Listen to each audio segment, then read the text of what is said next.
Hi and welcome to WarHQ. Today what we'll be going through is this little beauty, the Lictor, and this is actually part 5 of my collecting Tyranids or collecting the ultimate Tyranid force or whatever I called it back in the day. It's been a long time coming for this episode, but I got sidetracked with a lot of other things and life issues and so many other armies and things that I've been painting, but I think I owe it to you guys because this is one of our most popular video series is about the Tyranids. I think I owe it to you guys to finish this one off. So this is part 5, and this will be the last model that I probably get for my Tyranid kill team, which is quite extensive now. I've probably got enough for a small 40k detachment or game, you know what I mean? It's pretty massive at this moment. So this is the Lictor, and this is part 5. And what will be coming after this is I'm actually in the process right now of doing some test models to paint my Tyranid force. So you guys will be seeing that soon, and look out for some roster builds, etc. coming up. But for now, let's get started. First things first, let's talk about this model. Quite hard to come across Lictors these days. I did notice recently that Games Workshop have pretty much they've come out with this. I think it's 412 actually, because this is a resin model. So it's not the nice quality plastic ones that they're making now, the injection molded ones, which is sick. This is quite an old model, but it still stands up. Look, I think it was $42 in Australia. And you have to go to those specialist Games Workshop stores to buy it, or online. So that's just a little bit of background on that one. If you're in Australia, that's probably the best way to get it. So I've been waiting for ages for this one. But let's have a look at this Lictor now. What makes it good? It's a 25-point model to start with, which seems expensive, but having a look at it, let's have a look through some of its stats and its strengths and see what it's actually good at. Now, first things that stand out to me, it's weapon skill 2+. So you're only missing on 1s in close combat, which is pretty nasty. It's got 4 wounds, which is big tick. It means you're not going to be getting killed by a single railgun shot, which is always a bonus. You can generally survive the first one, probably not the second one, unfortunately. It has a 6 strength, which is a lot stronger than other Tyranids, which makes it really useful. And when I go into its weapons, you'll find out why. Flesh hooks. Oh my God! If something was designed to have flesh hooks, it was this thing. It's an assault 2 weapon. And it's strength user, so that means it's strength 6, and you can attack into combat. So basically, it's going to go 6-inch range, but say there's an opponent engaged with one of your other models, and you're within 6 inches, you can attack that model, which is amazing.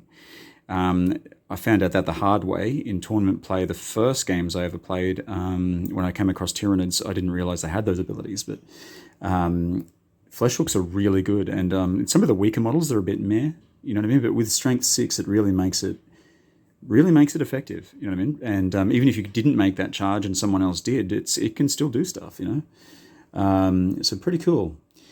Now let's have a look at its main weapons. It has grasping talons and it has rending claws. Now, grasping talons are the standout one here, and there's a reason. They're both pretty much the same stat line. Strength user, so 6, -1 AP each. Now the grasping talons do 2 damage, the rending claws do 1.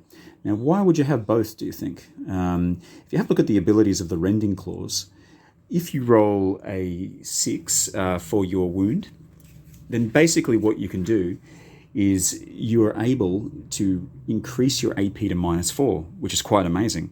So I think if this thing was fighting, say, something like a Necron, or you were fighting Necrons, this would be quite handy, because you might be thinking, okay, well, I'll get the potential of the -4 AP and just do the 1 damage against the Necron, so I've got a less chance, I guess, of doing reanimation protocols.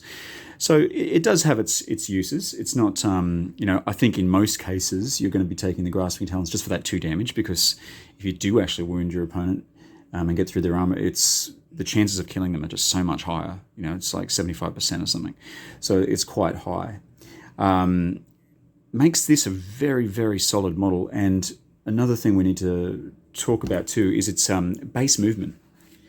So it's base movement 9, which is faster than most other Tyranids as well. Even the small ones aren't that fast. So I think only the Ravener is faster than that. So it's a really quick model too. That makes this guy a really prime candidate for something like a veteran specialist.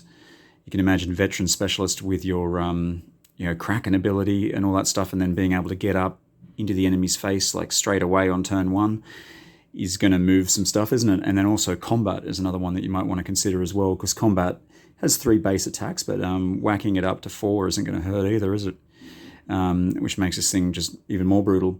One thing I will say is, one weakness I'd point out with this one is it has a save of 5+, which isn't the best. It's on par with Gene Stealers. It's a little bit better than your small bugs and worse than your warriors. But 5+ does mean that just normal arms are going to be able to damage it quite often as well. So you are going to have to make sure you position it well, you use your cover, all that other stuff as well.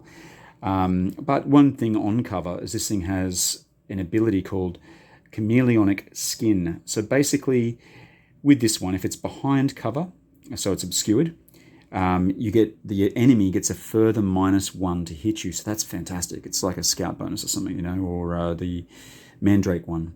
It's you basically, if you're behind cover, then it's -2 to hit you, which, hey, that's why I'm saying be behind cover. If you're not in someone's face ripping their face off, then be behind cover and you'll be sorted with this dude.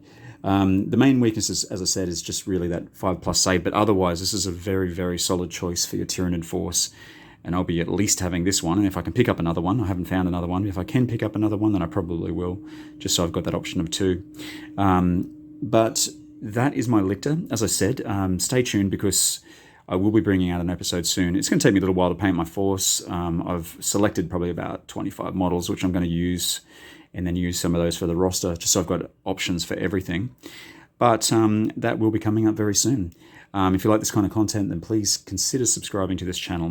Takes you a second to do, means heaps to us. We're getting so close to being monetized and to moving forward into the next step of our journey as a channel.